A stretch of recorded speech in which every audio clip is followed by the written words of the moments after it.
Justin, we've both looked at the Final Fantasy 15 trailer, and I gotta say, I'm actually kind of excited about Final Fantasy 15. I mean, part of it is that it looks really good. Like, I wasn't prepared for watching it, and I'm watching it, I'm like, oh, it's going to be a whole bunch of cutscenes. And you're like, there's a point where you realize that what you're watching is gameplay.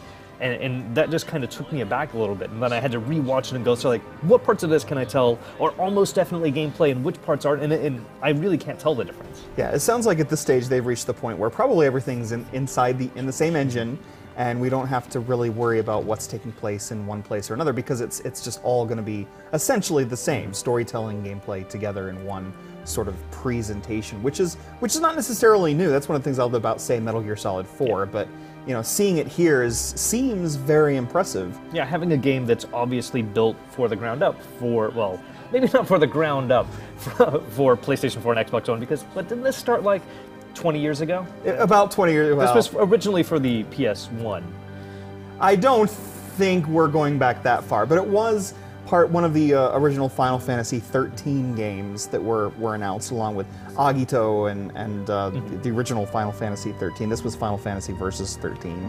You know, it looks good. I like the road trip vibe. A lot of people, you know, kind of looking at hey, we're crossing the country in a convertible. And the K-pop band vibe of like 4 super handsome dudes with awesomely coiffed hair, just like bopping around in their car, belt buckles everywhere. Yeah, and they're all leather. Super slick and smooth. Oh, nothing bothers me about all this crazy stuff happening around me. It's the combat that is what people are really talking about from this trailer, though. It's what does that mean? What kind of game is this going to be? What is it exactly? And I wish I had a good handle on exactly what it plays like, because we don't really see anything in terms of interface except for the party health bars.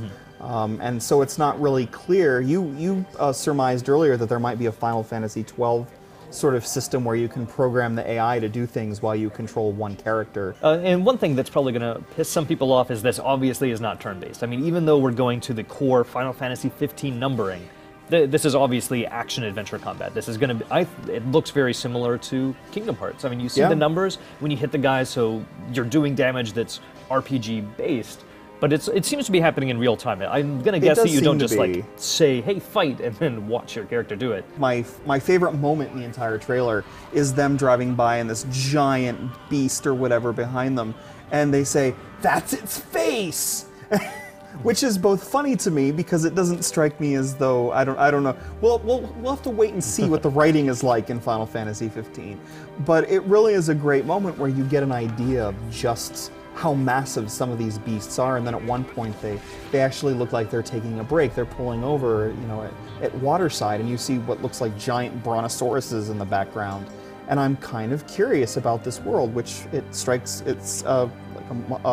the real world, right? It's a fantasy version of the real world. A fantasy that has cars that have some kind of engine sound. It's obviously not electric because it has a really big engine that's coming through it. The one thing that worries me is, as we shut this conversation down, though, is so it's now real world, and just shut this off now if you're worried about spoilers for the Final Fantasy 13 series, which ended with Lightning Returns. Also, so turn it off now. You're also saying real world with massive brontosauruses and a pillar of energy thing.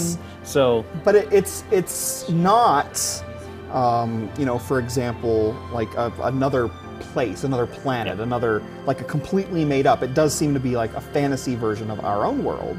And so, where everyone is super handsome. Well, of course, like you and I. But it's interesting to know that Lightning Returns ends in essentially the real world. And so I kind of wonder about any potential connections that Square is trying to make, or whether that's meant to be more of a just more of a thematic transition. Because Final Fantasy generally is not a connected world. Each, especially when you get into the numbered ones, they become very distinct. But since this was based on that original Fabulo Crystallis Novel, whatever thing, that might be a good theory. No, but I'm hoping not. I'm hoping that they just split it off, and no, who knows? I mean, that is its face. They tell us right there, that's its face. I wouldn't have known if they had noticed that.